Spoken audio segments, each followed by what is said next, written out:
Bienvenue tout le monde dans un nouvel épisode de l'analyse de Geek. Et cette semaine, on avait envie de parler de la série Disney Hawkeye avec mon co-host Jean-Michel. Salut! On vient tout juste de finir de filmer Eternal, puis on a envie de continuer en filmant notre impression de la série Hawkeye. Parce que les deux, tu sais, il y en a une qui est finie il y a pas trop longtemps, puis il y a un film qui est maintenant accessible. On trouvait que c'était un bon moment pour donner notre opinion, ces deux. On a fini de vacancer aussi. On a aussi fini de vacancer, fait que c'est le temps de faire toutes nos analyses de ce qui est sorti pendant les vacances. Ouais. Qu'est-ce que t'as trouvé? Comment t'as trouvé la série, plutôt? Correct. C'est pas ma préférée. Je pense mais il y a des éléments importants dedans. Ouais, c'est ça. Je pense que, globalement, dans les live-action, c'est ma plus faible de cette année. Ouais. Mais, c'est aussi celle... Ben, elle, Falcon Soldier, pour moi, sont les deux plus faibles. Par contre, dans Hawkeye, t'as des présentations de personnages qui sont excessivement importantes pour le futur du MCU. Puis presque dans tous les épisodes, t'en as une nouvelle. C'est ça. Enfin, puis ça... T'as beaucoup de surprises aussi dans cette série-là. Moi, il y a beaucoup de choses que je m'attendais pas, mais tu sais, moi, tu le sais, je me garde beaucoup les surprises. Là. C'est rare que je vais voir des à quoi m'attendre avant d'aller le voir. Là. Je me garde la surprise, j'aime ça être un peu surpris. Mais c'est ça, il y a des éléments importants, puis c'est ça.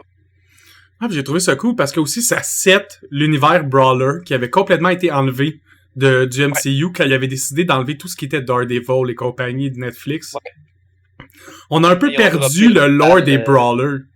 Le lore de ceux qui ont pas de pouvoir vraiment, qu'on voit vraiment des blessures se faire sur eux, qui ont mal, qui punch, qui ont pas, tu sais, qui ont pas vraiment de super pouvoir, fait qu'on voit le toll que ça prend être un super héros sur le corps, tu sais.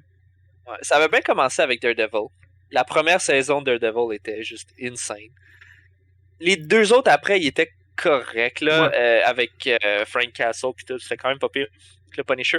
Mais honnêtement, là, c'est vraiment... Ils ont vraiment droppé la balle quand ils ont commencé à sortir... Moi, je trouvais que la saison 1 de Jessica Jones était super forte. Parce que Killgrave, c'est un super bon méchant. Ouais, c'est Iron Fist, le Ouais. Ça a commencé à dégénérer à Iron Fist, parce que la saison 1 de Luke Cage aussi était forte. Puis les deux, saison 2 de Jessica Jones, Luke Cage, beaucoup moins fort.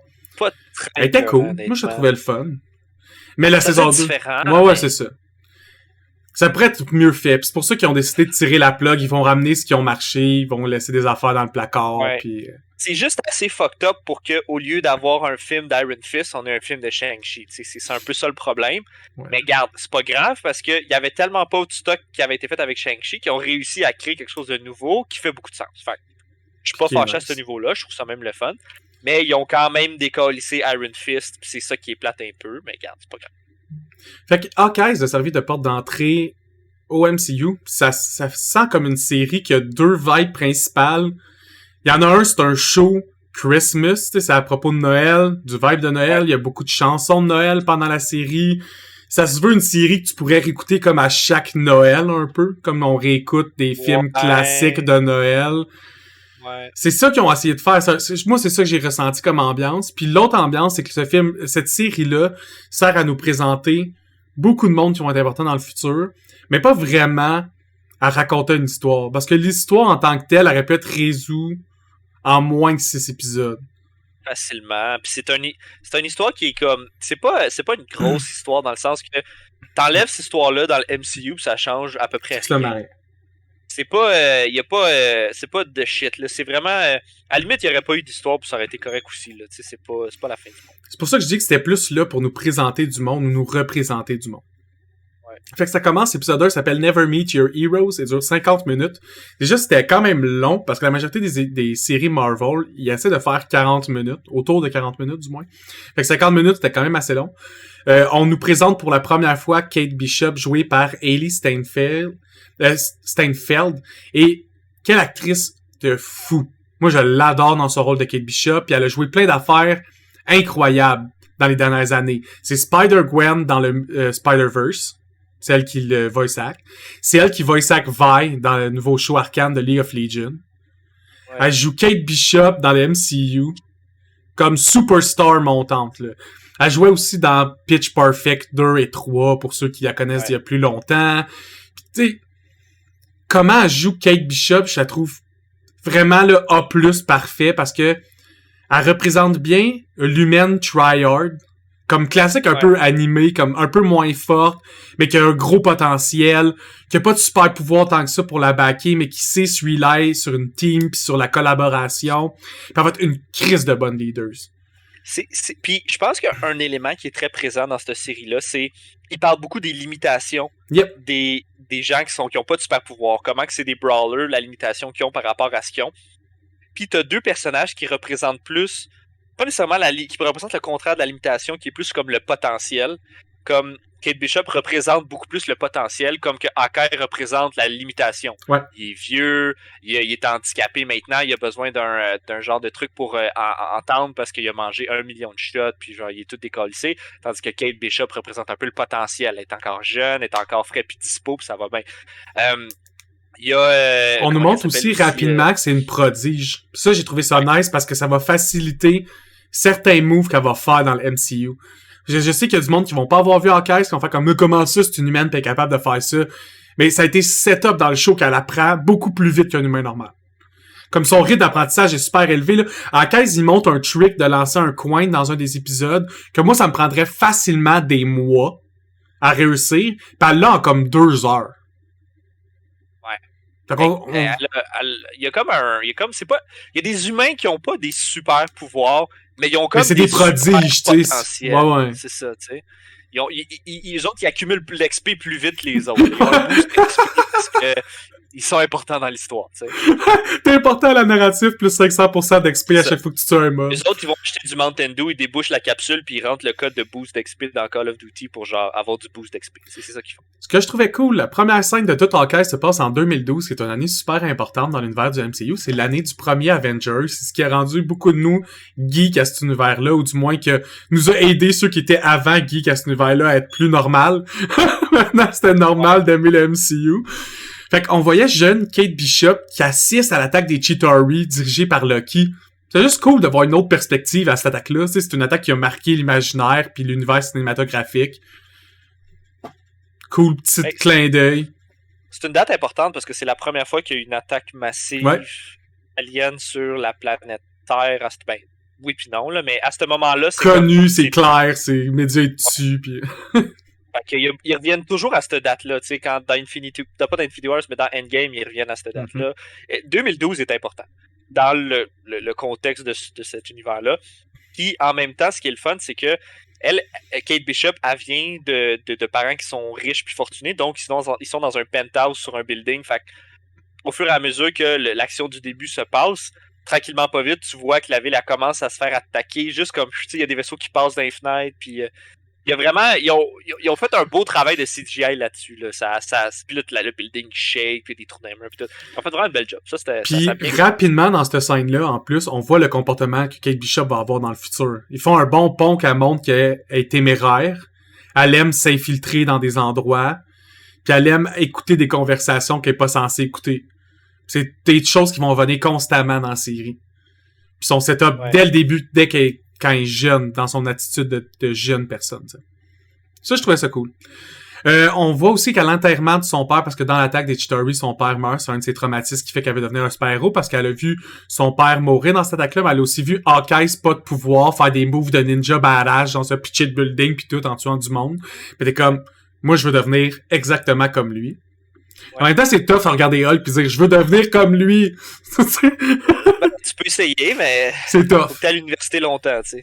Fait qu'elle est à l'enterrement de son père, puis déjà la façon qu'elle parle à sa mère, on sent qu'elle trouve déjà que c'est son devoir à elle de protéger les autres. Fait que déjà très très jeune, elle commence à avoir l'attitude d'elle veut être un super-héros. C'est pas quelque chose que tu veux être on a whim, là. Ça marche pas, là. Faut que tu l'aies tatoué sur le cœur, le héros. Elle a comme des skills connexes, là, tu sais, genre elle a fait du karaté, genre elle a fait des cours d'archer, puis ça commence dans le fond, elle démontre ses skills en essayant de pogner genre la cloche dans son université, là, il y a une vieille tour avec une cloche sur le top, puis là, comme, est-ce que c'est le genre de cloche qu'il faut que t'appognes puis ça fait ding-a-ling, ou c'est la petite affaire en dessous qui fait genre, fait que là, faut qu'elle fasse comme un genre de trick shot pour essayer de pogner la corde qui fait tourne-ton, en tout cas. C'est sûr qu'en même temps, moi j'ai trouvé ça, ils ont rajouté ça juste comme pour faire un peu l'histoire, là, mais elle décalisse la cloche en même temps. Puis là, je suis comme, t'es en train de me dire que cette cloche-là est là depuis une centaine d'années. Puis que genre, ça prend juste qu'elle sonne rien qu'une fois pour tout briser puis qu'elle soit toute décalissée. Ben, c'est plus parce qu'en théorie, t'es pas censé la sonner avec cet impact-là pis cette façon-là. Tu sais, t'es censé avoir un petit mécanisme, tu sais, sur une petite corde lentement pis ça fait... Ouais, sauf que si ta cloche après ça, à cause qu'elle a sonné 2-3 fois... Je suis d'accord qu'elle aurait pu résister. Non, je suis d'accord. C'est juste plus... Il y a quelque part, il y a un problème. Moi, j'aime ça voir des bâtiments exploser, fait que ça va satisfaire, ça va divertir, mais elle était pas très résistante. Ça, on est d'accord, là. Son niveau d'hardness était pas très élevé. Mais la scène était bonne, c'est une bonne scène. C'était drôle. Dans les comme 10 premières minutes du show, tu catches que l'ambiance va être complètement différente que toutes les autres qu'on a vues en ce moment. Ça va être une ambiance vraiment plus de ville, avec ben moins de CGI. Ça fait quasiment comme show CSI New York. Ouais. Contrairement, mettons, WandaVision, qui était beaucoup plus flyé. Là, tu vas être vraiment... Comme tout va être plus grounded. T'sais. Ouais. Il n'y a pas super pouvoir, ou à peu près pas. Ça va être vraiment des brawlers, là, tu sais. Moi, personnellement, là, je déteste les tunes de Noël, puis je sais que ça l'a fait perdre un point dans mon classement. Il y a trop de tunes de Noël, c'ti. Je sais que ça se passe dans le temps des fêtes, faut qu'Hawkeye retourne chez lui, dans le fond, avant Noël, parce qu'il veut aider Kate Bishop. Mais comme, enlevez-moi toutes les tunes de Noël, s'il vous plaît. Faites-moi une version de la série Hawkeye, pas de tunes de Noël, mais la réécouter, l'apprécier encore plus. Ouais. Ben, tu sais, c'est comme un peu, au début, là, tu vois, il y a un musical de The Avengers. C'est bon, c'est ça que j'avais parlé en plus, le comédie musicale des Avengers. Au début, The Rogers, ça s'appelle The Rogers. C'est ça, pis le but c'était que ce soit cringe, là, tu sais, ouais. C'est vraiment cringe musical, là, tu sais. Ah, pis en plus, il y a plein d'affaires qui marchent pas, pis t'as Hawkeye qui est juste comme c'est pas de même, c'est passé, lui, il était pas là. Lui, il était pas là. C'est vraiment juste pour que ce soit cringe, pis à la fin, tu sais, moi, à la fin de toute la série, je suis comme, il doit y avoir une petite scène finale. Oui, c'est toute la scène du musical au complet, genre, qu'ils ont tout filmé, qu'ils nous ont donné. C'est bon. C'est tellement bon. La scène nous sert aussi à nous montrer l'handicap qui est rendu avec Hawkeye. Puis c'est logique aussi qu'un gars qui a pas de super pouvoir, qui a vécu toute la merde qu'il a vécu, il y a des affaires qu'il a lâchées chez lui, là. Ouais. Puis c'est un des points que je vais revenir parce qu'au travers de la série, tu vois les blessures s'accumuler sur Hawkeye. Puis ça, je trouve ça cool. Parce que ça se passe sur, mettons, 5-6 jours. Puis tu vois que comme, jour 1, il est nickel, en santé, pas de blessure sur lui. Puis à la fin du jour 6, il y a plein de cicatrices, il marche lentement, pis tu vois que la vie est tough, là. Ouais, il se met genre des poids congelés, genre sur comme toutes les parties de son corps, genre il y a des bleus partout, il est là dans son divan, les gars. Fuck. Je trouve ça drôle aussi qu'il y a un graffiti Thanos was right sur la toilette. Ouais. Encore un point, tu sais, quand je dis les writers du MCU qui aiment ça prendre des points de vue des fans, puis juste mettre des petits easter eggs. Il y a plein de monde qui était d'accord avec Thanos, fait qu'ils ont fait que dans le monde du MCU, il y a aussi plein de monde qui était d'accord avec Thanos. Puis ça, je trouve ça juste drôle quand ils font ça. Ouais. Je trouve ça aussi fucking drôle que le kid Hawkeye, quand il sort, il comprend pas le concept des comédies musicales. Il sort pis il est comme, je comprends pas pourquoi il chantait tout le long. Ben, je pense son kid est comme un peu autiste, genre, ça c'est tellement parfait, là. C'était tellement bien joué, là. Juste comme troublé, comme, il me semble que l'histoire aurait été meilleure s'il chantait pas pour rien tout le temps. Ça, c'est drôle. Aussi que le show musical s'appelle The Roger, moi, ça me faisait vraiment rire. Comme s'il y a personne d'autre qui était vraiment important. Parce que la seule version de... The Rogers Musical. Comme si tout le monde... Non, juste The Rogers. Comme si c'était l'armée... C'était des soldats de Steve Rogers. Moi, c'est comme comment ils sont habillés dans du linge semi-casual, mais genre, musique d'Avengers, là, je dis,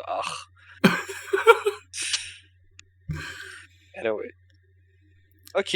J'aime aussi que Kate Bishop représente un aspect plus street dans le premier épisode. Tu sais, c'est pas une fille qui va s'habiller très robe ou très classique. Tu sais, elle a souvent un habit qui fait brawler, justement. Comme je m'en vais m'entraîner bientôt avec Daredevil ou Hawkeye pour apprendre à genre puncher quelqu'un dans la gorge. Je ferais juste que globalement, son style vestimentaire était vraiment cool. Dans les... elle a shotgunné les couleurs mauves aussi. Oui, ça c'est nice. Aussi qu'à la fin de la série, elle remet le mauve à Hawkeye, pis comme, elle réussit à rebrander Hawkeye avec ses couleurs de comic books, quand même. Ouais. On nous présente... Puis elle est comme juste comme, check, c'est toi. Non, c'est Katniss Everdeen. Tu sais, il y a quand même des bons... à chaque fois qu'il y a du monde avec un arc, c'est jamais Hawkeye, ça. On nous présente aussi un vilain, slash neutral character que beaucoup de monde connaissait pas, qui s'appelle Jacques Duquesne, qui est The Swordman. The Swordman, dans les comics, il y a eu un enfant avec Mantis, fait qu'il est quand même assez important. Il est très relié dans l'univers d'Hawkeye. En théorie, il connaît Hawkeye. C'est lui qui a même formé Hawkeye à être un membre du cirque, fait qu'il il est très important. Puis ils l'ont ramené pour être genre un D-tier list, comme un personnage vraiment loin dans l'histoire, qui est juste là pour comme graviter autour, puis être comme un simili-trope de c'est peut-être lui le méchant, mais c'est évidemment pas lui le méchant, tu sais. Mais ça, c'est un peu le même troll qu'ils ont fait avec quand ils ont ramené Quicksilver avait un Raph Bonner. Exactement. Puis à la fin, finalement, c'est une joke de pénis. Bon, ben là, à la fin, dans toute la série, tu penses que c'est lui le méchant. Finalement, c'est juste un gars qui aime les épées. Non, c'est juste... C'est aussi un gars louche, là. C'est juste qu'il est moins evil, qui est prétendu l'être toute la série. Il est vraiment plus neutre. Ouais. Mais ça serait cool qu'il le ramène parce que, globalement, c'est un brawler nice. Mais je pense qu'il va te ramener dans Echo. Encore comme tier character, là, mais pas... Ouais, genre comme troll de service, un peu, là. Un autre point, je vais parler dans l'épisode 1. Kate qui écoute une conversation qui est pas censée écouter, callback de la première scène du show. Elle écoute une argumentation entre Armand Duquesne puis la mère et sa propre mère. Dans le fond, c'est ça qui set up toutes les... peut-être que Jacques a tué Armand, puis blablabla, puis on va aller l'étudier. Tu sais, où ça se ramasse dans vente aux enchères ultra louche. Ouais, c'est ça. Dans lequel on vend plein d'artefacts qui devraient pas être vendus. Et évidemment, on vend le costume de Ronan. Pis c'est ça qui set up tout le show, parce qu'on s'entend qu'Hawkeye l'aurait pas aidé si c'était pas le costume de Ronan. Non, vraiment. Puis je trouve que c'est comme un peu juste un prétexte. Ouais. Parce qu'à la limite, ça met en scène plus les autres personnages. Mais tu sais, il va pas me dire que toi, si ta famille avait des milliards de dollars pis t'étais juste comme un genre de riche pour être riche, que t'irais pas dans des auction house underground, là. Non, c'est sûr que oui, là. Bon, le gars, il fait juste faire ce qu'il a toujours fait. Là. Il est riche parce qu'il est riche, puis il est juste comme, je suis riche. Mais je pense que c'est un peu ça le problème de ce gars-là, M. Duquesne, c'est que Jacques, là, mais là, il s'appelle Jack, là, mais on l'a... Parce que, puis, c'est ça, c'est un riche qui a toujours été riche, qui, tranquillement, pas vite, perd un peu son argent. Fait que c'est pour ça qu'il y a un peu toutes les... il y a un peu tous les éléments pour qu'il devienne éventuellement le méchant, mais c'est juste un riche qui aime ça se battre avec un épée, tu sais. Fait qu'il est comme... Ouais. Juste un esti de troll, là, encore, là. Il arrête pas de nous troller tout le temps. Tu sais, un des plus grandes affaires qu'il a faites dans l'MCU, c'est essayer d'assassiner Steve Rogers en duel, genre, pis des affaires de même. Toutes des affaires qu'il peut plus faire, parce que la majorité de ses vilains ont déjà été removed du MCU anyway. C'est ça, fait que c'est rien de drôle, t'sais. Ils peuvent vraiment leur faire comme ils veulent. Ils ont déjà commencé à changer des affaires. Ils ont enlevé son passé de cirque. Maintenant, c'est un aristocrate. Fait qu'ils vont leur tweaker. Puis globalement, il était drôle. Moi, j'ai bien aimé le personnage. Il est funny. Il se trompe dans plein d'affaires qu'il dit. Puis il est juste comme un bouffon, un peu, là. Ben c'est ça, c'est qu'il est weird, tu sais, tu sais pas quoi penser de lui au début, tu dis, il est clairement méchant, pis tout. Non, c'est juste un esti de troll, genre, c'est juste il est juste weird. Définitivement. Pour terminer avec l'épisode 1, je vais parler de la scène de combat qu'il y a dans l'épisode 1, qui est quand la Tracksuit Mafia arrive et commence à attaquer l'auction. Ce que je trouve nice, c'est que la Tracksuit Mafia, c'est des D-listers. Puis ça, j'adore ça, qu'ils ramènent une gang criminelle qui sert juste de punching bag. Ils sont vraiment juste là pour que tout le monde soit capable de les battre. C'est comme les vilains les bas, tout le monde est capable de puncher dedans, fait que c'est le fun. C'est des stéréotypes que c'est genre des Russes un peu nono. Ben oui, comme facilement manipulable, pis comme c'est juste des bras, là. C'est ça. Le combat sert à montrer ça va être quoi le style de combat de Kate. Parce que c'est important, c'est une brawler, elle fait partie de l'univers du brawling, faut qu'elle sache se battre. Fait qu'on voit que Kate, elle essaie plus de se sauver, mais elle sert de se sauver pour analyser son environnement, puis elle utilise la guérilla. Fait qu'elle va tout le temps utiliser des trucs autour d'elle pour se donner des petits avantages de temps pour mieux se placer, pour essayer de frapper du monde, puis réutiliser l'ombre pour comme se dissimuler. Puis je trouvais ça fair comme style de combat parce que elle a pas la shape pour être juste comme moi j'encaisse des shots dans la gueule pis comme je fais des gros blocs. C'est plus logique qu'elle fait des dodges pis qu'elle utilise l'environnement à son avantage, un peu comme Batman le ferait, là, t'sais. Ouais. Pis elle a pas le training de genre Black Widow Yelena pour juste comme... Non, c'est ça. Elle est vraiment forte parce qu'elle s'est entraînée en arts martiaux, mais pas au point d'être un assassin top-notch qui coûte genre des millions de dollars, là. Ça, elle pallie, tu sais, elle a un bon ground game, c'est juste qu'elle pallie le fait qu'elle est pas incroyable à péter des gueules par le fait qu'elle est vraiment bonne pour shooter des flèches. T'sais. Puis pour analyser la situation. Comme elle calcule vite quoi faire. Elle est vraiment experte dans rien, mais elle est un peu bon dans tout, puis elle est vraiment bonne dans tirer des flèches. Exactement, puis ce qui fait qu'à la fin du fight, justement, elle est en train de s'enfuir, puis elle réalise tout de suite que le chien va se faire frapper, puis elle sauve un chien. Tu sais, la majorité du monde n'aurait même pas réalisé qu'un chien est en train de courir. Après ça, le monde qui réalise que le chien qui court, un autre moitié sont pas capables de réagir. Après ça, sur cette moitié-là, il y en a un autre qui sont pas capables de réagir à temps, fait que ça prouve qu'elle est vraiment vite. Elle compute vite, elle agit vite. Ça, je trouvais ça cool de nous montrer ça au début. Fin d'épisode 1, le deuxième s'appelle Hide and Seek. La première conversation là, entre Kate puis Hawkeye est tellement malaisante. Là. C'est genre la conversation la plus malaisante que j'ai vue dans un truc des idées depuis longtemps, je pense. Ouais. Mais c'est réaliste. Je pense que moi aussi, je verrais un super-héros de même pis je serais juste awkward as fuck. Oh ouais, là. Pis surtout que ça en allait puncher d'en face, là. Tu sais, c'est pas une bonne rencontre. Mettons, t'es dans un bar, tu fais une joke funny pis il rit, là. C'était son costume de quand il était un assassin pis il s'en vient pour te punch d'en face. Ouais. Tout dans cet épisode-là est fucking cringe, là. Genre, la conversation est cringe. L'épisode 2, c'est le plus cringe de toute la série. Le fait que, genre, la moitié du show se passe, genre, comme à Central Park devant les gens qui font, genre, du fucking GN. Ah ouais, pis tellement mal représenté en plus le GN là dans cette série-là. Je sais pas si c'est vraiment de même à New York, mais je vous confirme que c'est pas de même au Québec. C'est comme Mont-Royal, là. Je veux dire, ils ont pris... y a pas d'RP, y a pas de narrative, les costumes sont... Ouf! C'est même pas accepté dans toutes les... Non, ouais, c'est ça. C'est juste un GN de baston. C'est weird. Weird représentation des GNistes, mais... La personnalité des GNistes, c'est toutes comme des personnes qui aiment aider pis tout. Pis ça, j'ai trouvé ça nice. Ils nous ont pas représenté comme genre des trous de cul pis des... Ou des gros crises de nerd, ça. Ouais, c'est ça. Tu sais, il y en a un qui est policier, l'autre qui est infirmier, genre quelque chose de même. Fait que c'est pour montrer qu'il y a plein de monde. C'est vrai que moi, je connais même des avocats qui font des GN, plein de monde de même. Fait que c'est cool c'est pas juste du monde, c'est comme, oh, je vis chez ma mère pis j'ai genre 45 ans pis j'aime les Cheetos, tu sais. Mais je te dirais même cette démographique-là, en tout cas dans les GN que toi puis moi on fait. Là, il y en a pas. Il y en a genre, c'est comme 5%. C'était très rare. Écoute, c'est du monde qui ont des familles, qui ont des emplois, qui sont variés, qui ont multiples croyances. Ça, ils l'ont bien fait. Ça, c'était vraiment bien fait, cette représentation-là. Ouais. Puis le fait qu'ils aiment se voir en dehors des GN pour chiller ensemble. Tout ça, c'était parfait. C'est juste le moment GN. Où quand Kai's est en faux costume, genre l'armure la plus cheap que tu peux pas avoir faite ever. Ouais. Pis qui fait juste comme se battre dans le combat de GN le moins épique que j'ai vu de ma vie. Au moins, les gens, ils faisaient semblant de mourir de façon épique. Là. Ça, c'est gros respect à ça, par contre. Il y avait pas de non-fair play. Le monde, il mourait épiquement pour Hawkeye, pis ça, merci. C'est le moment le plus épique, en fait, de, je pense, de l'épisode 2. Globalement, l'épisode 2 est vraiment assez merdique. Ouais. Ça commence à être vraiment bon à l'épisode 3. Je dirais un des moments importants de l'épisode 2, c'est qu'il y a une discussion sur les deux approches d'être un super-héros. La première est celle de Clint, où l'on doit rester froid, distancé et méthodique.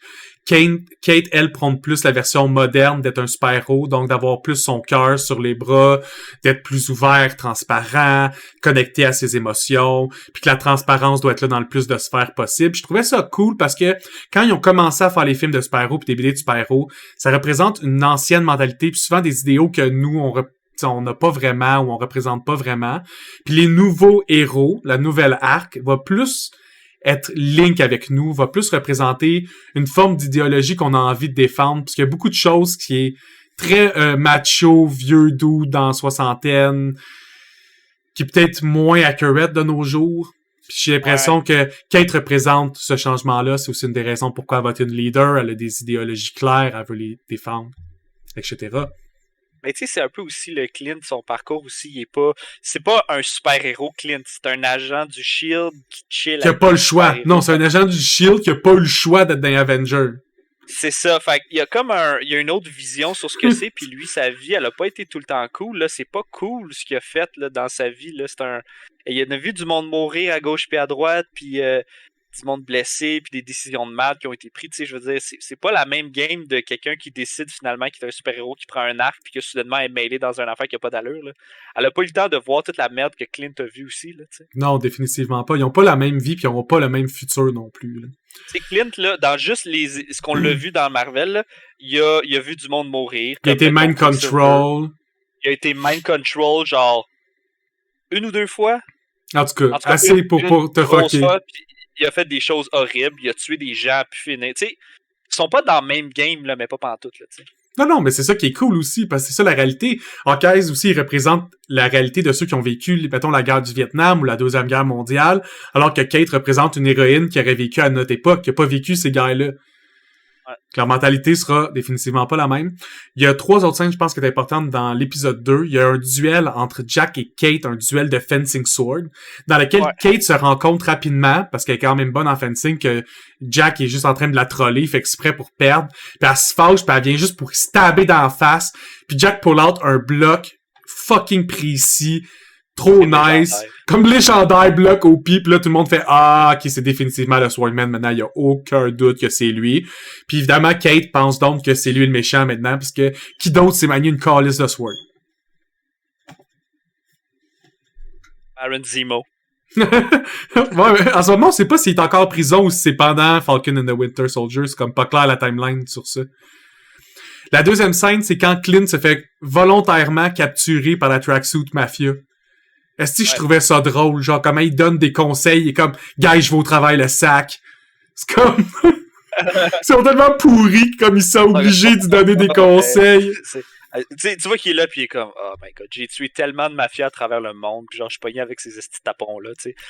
Comme là ils les attachent à des tu sais dans les centres d'achat là, les genres de petites machines là qui bougent un peu puis tu mets les à balancer. Ouais, c'est ça. C'est fucking drôle. Il regarde, fait comme oui.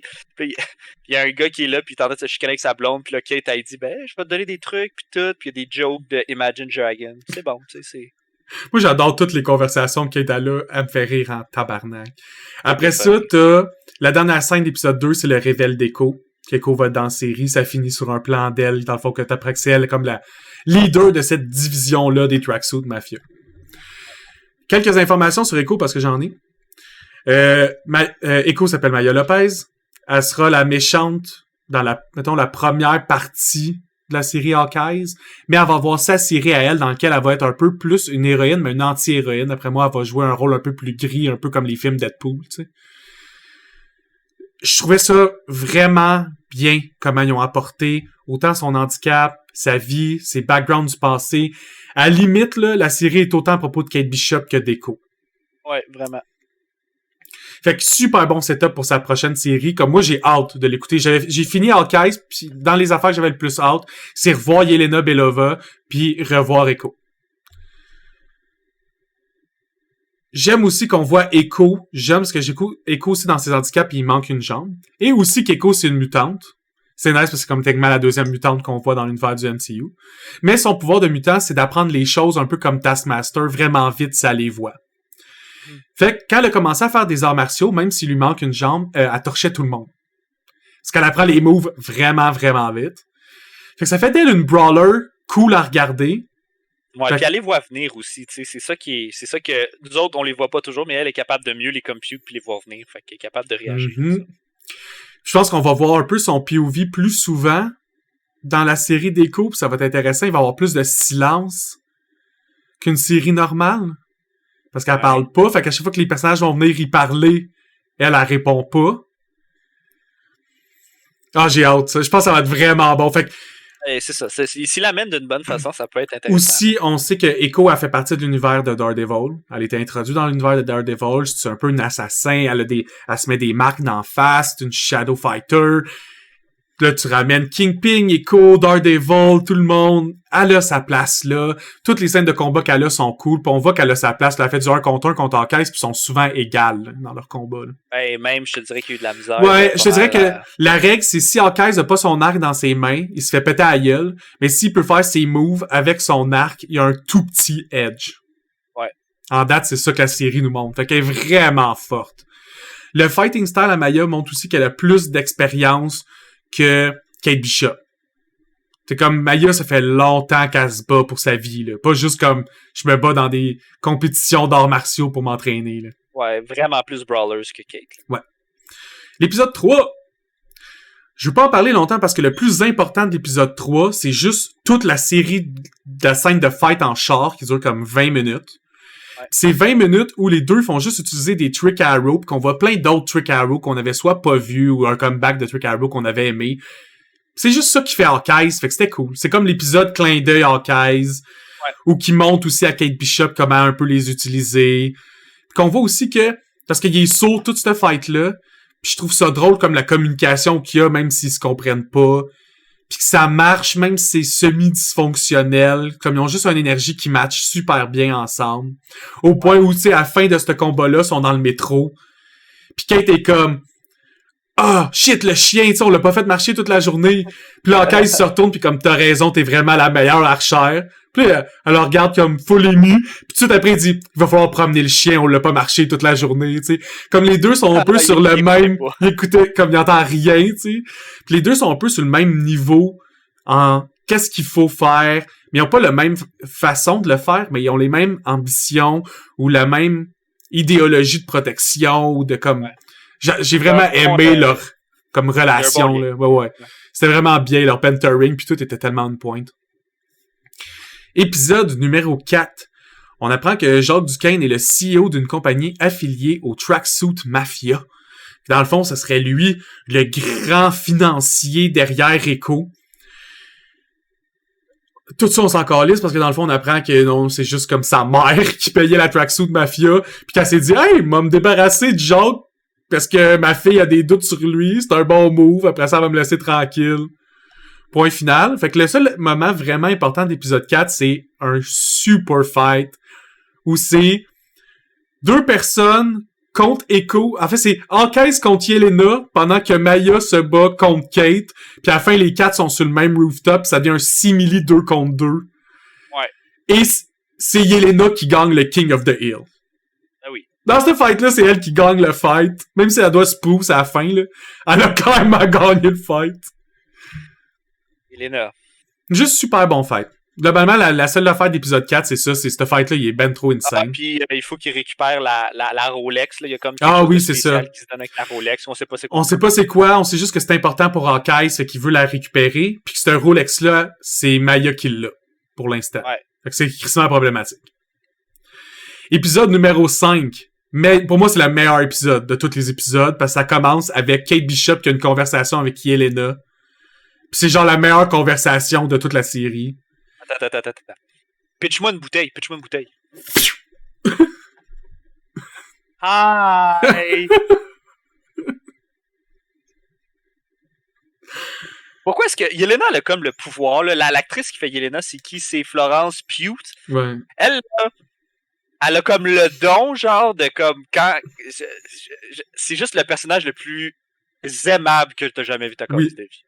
Ouais, définitivement. C'est mon personnage préféré du MCU depuis Black Widow. Ça explique aussi comment elle a Blip, là, aussi, là, parce que... J'avais raison! By the way, retournez voir toutes mes estis de vidéos, là, sur Black Widow pis tout ça, là.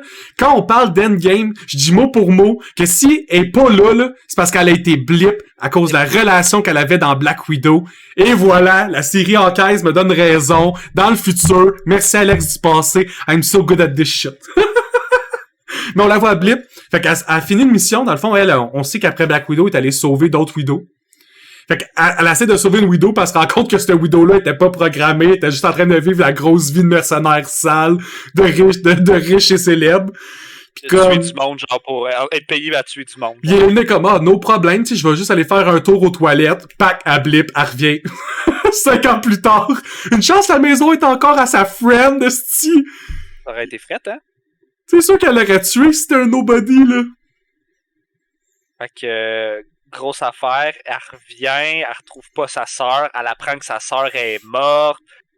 Là, elle décide que c'est Hawkeye qui l'a tué pour une raison que je comprends pas. Mais non, de la façon qu'on comprend à la fin, parce qu'elle continue à parler un peu de cette conversation-là. Puis quand Kate, elle dit non, mais tu sais, il a juste pas été capable de le sauver. Puis la façon que Yelena répond, c'est comme, je le sais que c'est ça qui s'est passé, mais il aurait dû être capable de la sauver. Comme, il en veut Comme elle dit, il serait pas mort s'il Ouais. aurait été capable de la sauver, fait que c'est de sa faute. Fait que c'est de sa C'est faute, exagéré. faut qu'il meure, tu sais. C'est ça, c'est exagéré. Non, le faut qu'il meure, c'est pas en lien avec ça. C'est en lien avec son contrat de Widow. Elle a été C'est payée vrai. pour aller l'assassiner. C'est vrai. C'est pour ça que ça avait de l'air weird d'un trailer. On a l'impression qu'elle est comme... Oui, c'est legit sa haine, mettons, ou sa rancœur. Mais pas au point d'aller juste randomly assassiner un héros. Mais là, elle le fait parce que c'est son contrat. C'est legit sa job. Puis elle a été présentée comme encore une mercenaire, là, tu sais. C'est pour ça qu'elle va être Dark Avenger avec US Agent puis tout ça. Elle pourra jamais être Avenger classique, là. Elle tue du monde pour du cash, là. Elle fait des bouts. Des estis de Carl, elle fait juste comme, c'est quoi, genre, si tu voulais pas me parler, tu m'aurais juste dit, yeah, I would have killed you, like, straight away. Straight away. I've got in and everything. Non, you open the door. C'est fini, là. C'est juste comme, could I have time, like, to block it? Il est comme, non. non. Ah, elle a juste le meilleur vibe. Il y a juste des moments drôles, là. En tout cas, il est juste funny, là. Il est juste comme, non. No. Oh, Kate Bishop, you're so funny. You're so funny, Kate Bishop. Le pire, c'est que tu sens que Yelena a juste pas d'amis. Fait que pour elle, c'est actually une kind of amie. Ouais, c'est ça. Elle s'en calisse qu'elle a essayé de la tuer hier.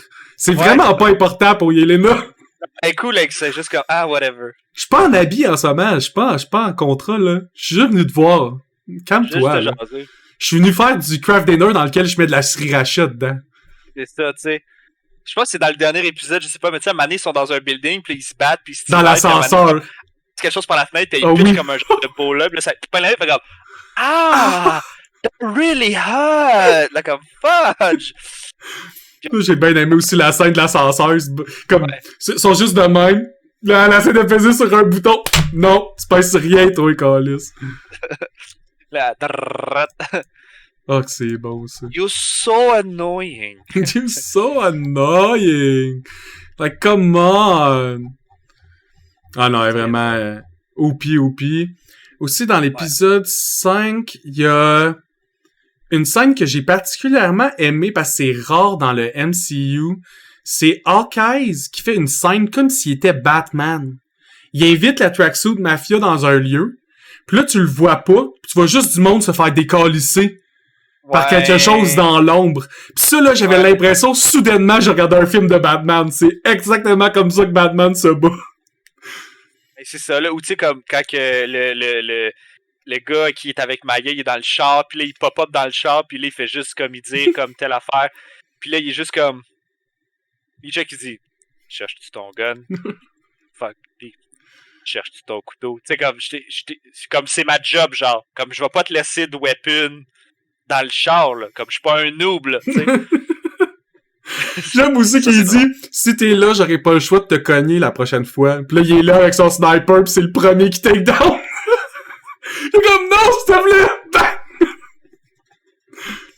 J'aime aussi qu'après ça, la fin de leur conversation entre Hawkeye pis Maya, c'est juste Hawkeye qui dit, hey, bitch, tu penses que moi, je suis allé vous tuer, pourquoi, là? Pis je savais vous étiez où, pourquoi, là? Parce que vous avez été vendus, là. Parce que Big Boss en haut, là, il trouvait que ton oncle, il parlait trop, là. Ouais. Fait que laisse-moi tranquille. Bye bye. Et je pense que c'est dans celui-là qu'on voit de Kingpin qui revient, justement, qui parle. C'est à la fin de l'épisode, c'est ça. Dernière scène, c'est Hawkeye finit cette conversation-là. Là, on a déjà un doute qu'il y a quelqu'un d'en haut qui est pas Jack, qui est vraiment dangereux. Kate, elle arrive avec Yelena qui envoie un message. Enfin, on voit Yelena tell sa mère, genre, à Kate. Puis tout de suite après, il envoie un message, puis c'est juste une vidéo de comme une photo de sa mère qui a un meeting avec le Kingpin. T'as juste Hawkeye qui dit comme, shit, c'est le dude que je voulais qu'on évite tout ce temps-là. Je le comprends, parce que Kingpin, dans l'univers des brawlers dans lequel personne n'a des super pouvoirs, mais lui, il peut lancer un humain facilement à 15 mètres. Ouais, c'est-tu un mutant? Peut-être. Il est comme... Peut-être pas, mais il est clairement trop fort, trop résistant pour être un humain normal. Est-ce que c'est un mutant? Est-ce que c'est pas un mutant? Ça a jamais été clair. C'est un méchant. Fait que les méchants viennent avec des perks. Pas un super méchant, mais c'est un important méchant. Fait qu'il vient avec... Un peu comme de la même façon que... Pourquoi est-ce que Harley Quinn est aussi forte alors que son seul pouvoir... Ça a été expliqué dans les BD. Non. Elle a subi le traitement dans l'acide de la même façon que Joker. Oui, mais je veux dire, ça lui donne pas... Oui, ça lui donne super strength. Ouais. Ah ouais? C'est marqué dans sa fiche, si tu lis dans le... Si tu check dans le DC encyclopédie. J'ai un petit bon cover, finalement, je me suis fait chier. Ouais, ben... Ok, je vais en trouver un autre. Mais Kingpin fait effectivement partie du monde qui est juste... Ben, tu sais, déjà, là, le gars, il est beef. Il est gigantesque. L'acteur qui joue, il est gigantesque, imposant as fuck. Il fait peur, là. Il joue extrêmement bien, ce rôle-là aussi. Il fait peur. Comme moi, là, je crosserais pas ce gars-là. Puis il y a la façon aussi d'être tellement manipulateur puis sournois, là, de prendre le monde, passer de les faire sentir comme des membres de sa famille importants, puis toujours essayer de te backstabber, puis que toi, tu donnes genre 800% pour lui, pour que lui te donne 5%. Mais il dit « je t'aime », tu sais. Ouais. Ah! Kingpin, j'ai tellement hâte de la voir. C'est sûr que la série Echo, ça risque d'être Echo contre Kingpin, là. Ça va être genre Echo qui veut se venger, là. Ben, à la fin, on pense-tu qu'elle l'a tué? Non, moi, je pense pas qu'elle l'a tué. Moi, je pense qu'elle l'a comme keep-up, ou elle l'a... On sait pas. On va le voir au début d'Echo. On va le savoir au début d'Echo. Je pense pas qu'elle l'a tué, honnêtement. Ils ont pas ramené ce personnage-là pour le faire tuer dans un bac à aller comme ça marchera pas, là. Non, effectivement. Vraiment pas, non. Épisode 6, l'épisode final. C'est comme un gros free-for-all, parce que tout le monde décide de s'en mêler. Fait que là, tout le monde est au courant de tout le monde. C'est comme, la mère de Kate est au courant que tout le monde sait qu'elle travaille avec le Kingpin. Le Kingpin sait que la mère de Kate veut plus travailler avec, fait qu'il veut la tuer. Le Kingpin veut aussi tuer Maya, parce qu'il sait qu'elle va le trahir. Mais il veut aussi tuer Hawkeye pis Kate Bishop parce que sont rendus trop gossants. Puis tous eux autres s'aiment pas trop, puis tout le monde veut s'attaquer au Kingpin en même temps. Puis Kingpin, il y a beaucoup de soldats. Puis ils ont décidé que la meilleure place pour faire ça, c'est dans un party de Noël de riches. Ouais. Puis devant le petit gros arbre de Noël au Rockefeller Center. Exactement. Ça, c'est... Là, il y a genre 2000 touristes à tout moment, n'importe quand. Ça donne place à un fight qui dure pratiquement tout l'épisode. Où tu vois plein de fights différents, avec plein de mondes différents qui s'interchangent les fights. Ouais. Gros fight. Gros fight. Il y a même un moment fucking super-héros où que Hawkeye pis Kate sont sur de la glace, là, pis font dos à dos, pis font juste tirer comme une wave de monde qui viennent sur eux. Pis ça fait Avenger moment scene, genre, j'étais content. Ouais. Avec plein de trick arrows, des explosions. Ouais, ça faisait Avenger. Genre un truck qui revole, qui pop le trottoir, tombe, ça, il pitch genre un truc de pin particle, ça redevient genre un petit truck par terre, puis il y a juste un fucking genre oiseau qui part avec. Là, ils sont juste comment qu'on fait pour les ramener normal, puis il est juste comme... Ça a jamais été mon problème. Je sais pas. C'est dans le cas, qu'il y a des pin particles à Arrow, pis tu dis que c'est fort que le Chris, ça. Eh oui, c'était genre une des choses les plus OP dans cet univers-là, c'est des petites pin particles. Mais c'est comme OP, mais en même temps, c'est pas clair comment ça fonctionne, genre, parce que comme... Ça doit être limité dans le temps, mais même à ça... Genre, mettons, t'avais ça contre Thanos, tire ça, mettons qu'il n'y a pas la gemme rouge pour counter ça, là. Tu tires, tu le squish à terre. Non, tu peux pas parce que tu retiens toute ta force. C'est vrai. C'est ça qui est bizarre, c'est que tu retiens toute ta force, mais tu retiens pas, genre, comment lourd est-ce que t'es. C'est ça que je comprends pas, qui est bizarre. C'est ça. T'es fucking léger, mais t'as la même force. Ah, ouais, mais comment tu fais pour être léger? Moi, là, je suis pas dans l'univers d'Ant-Man. S'il y a un univers que je suis vraiment pas assez spécialiste, c'est celle-là, je pense.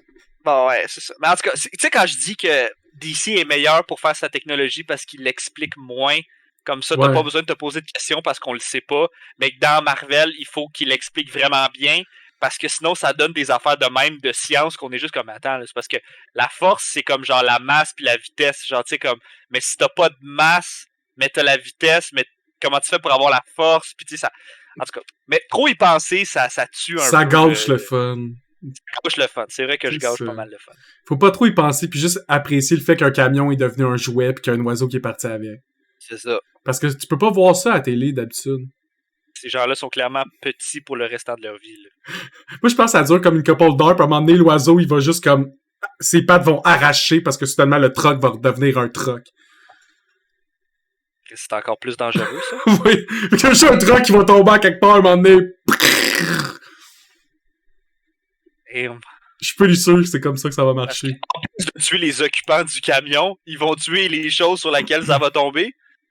Oui. C'est pire encore, là. Ça y est, fini pire. Un des trucs super nice dans l'épisode 6, on a un fight 1 contre 1 Kingpin contre Kate Bishop. Calisse que c'était nice. Quand même. Moi, je trouve qu'après cette fight-là, là, elle avait son titre de genre Avenger official. Ou à la limite, membre junior des Avengers. Bah ouais, c'est ça. Il y en a plein de teams. Teen Titans tout de suite. Ah ouais, c'est ça, exact. tu bats Kingpin dans le compteur Teen Titan automatique. Bam! Je sais que c'est dans DC, mais c'est pas grave. Le fight était cool, pis ça suivait encore le même concept qui est vite dans son thinking. Parce qu'elle peut pas battre Kingpin à coups de poing, là. Fait que tu sais, c'est tout ce qu'elle utilisait dans son environnement. Le Kingpin veut sortir de la pièce, tire une toile pour l'empêcher de sortir. Après ça, il veut faire telle affaire, faire une autre cochonnerie pour le bugger. Faut dire que le finishing a quand même été fait par un char qui l'a ramé, là. Mais tu sais, elle a quand même survécu au Kingpin pendant comme un bon 7 minutes de fighting, ce que moi pis toi, on serait mort en 30 secondes. Oh oui, moi, punch pis t'es mort, là. Je veux dire, il est tellement gros, là. C'est rare qu'il punch, lui, pogne, pis... Il lance, il smash. Ben ouais. C'est plus le fun, c'est bien plus le fun à regarder. Ben oui, c'est un show, tu sais, c'est pas efficace, mais c'est un show, pareil. T'sais. Exactement. Mais tu pas du monde dans la série de Daredevil? Ben ouais, du monde, tu tout le temps plein de monde. Ouais. On risque de le revoir tuer du monde dans le futur aussi. Là. Après toi, on l'a juste vu à l'épisode final, là, c'était pas vraiment lui. Là, ça, j'y ai pas de vrai méchant, c'est lui le vrai méchant, mais il est juste là à la fin. Pis t'as Jack qui est un méchant à un bout, t'as la Tracksuit Mafia qui est un méchant, t'as Maya qui est un méchant. C'est comme tout le monde est des méchants. Yelena, c'est une méchante. Il y a juste Hawkeye pis Kate qui est pas comme les méchants, tu sais. Ouais. Fait que... Puis encore là, c'est parce que Hawkeye, il est juste plus méchant, là, parce qu'on s'entend que se promener à travers le monde pour assassiner des gens dans la mafia. Ça, c'est Evil, ouais. Mais c'est Ronin, c'est pas Hawkeye qui a fait ça. Ah oui, mais c'est... Puis je m'en pas à dévoiler le secret, là, que Ronin, c'est Hawkeye, là. On l'avait dit au début. C'est pas vraiment un secret. Non. Aurais-tu d'autres choses à dire sur la série Hawkeyes? Ah, écoute, je pense que ça fait le tour pas mal. Parfait. Allez la voir. C'est correct. Ouais, si vous l'avez pas vu, puis ce qu'on a dit vous a un peu intéressé, ben allez l'écouter parce que pour vrai, il y a les scènes de combat sont fucking nice, là. Globalement, le plus gros problème, c'est que l'histoire narrative a pas l'air... Elle a pas l'air worthy de faire 6 épisodes dessus, ce qui est weird parce qu'il y a 6 épisodes dessus. Pis c'est juste comme ça qui est bizarre. Le reste est parfait. Les échanges entre les personnages, surtout le trio Kate, Hawkeye pis Yelena. Christman, c'est genre les affaires les plus drôles quasiment j'ai entendu cette année. Là. C'est fucking hilarant. À chaque fois qu'Yelena est dans quelque chose, c'est Yelena qui gagne. Ouais, définitivement. C'est le personnage le plus intéressant, c'est Yelena. Yelena for the win. J'aimerais ça que ce soit la prochaine présidente. C'est so fun. Et sur ça, tout le monde, on se revoit sur un autre épisode. Merci, à plus. Ciao, ciao.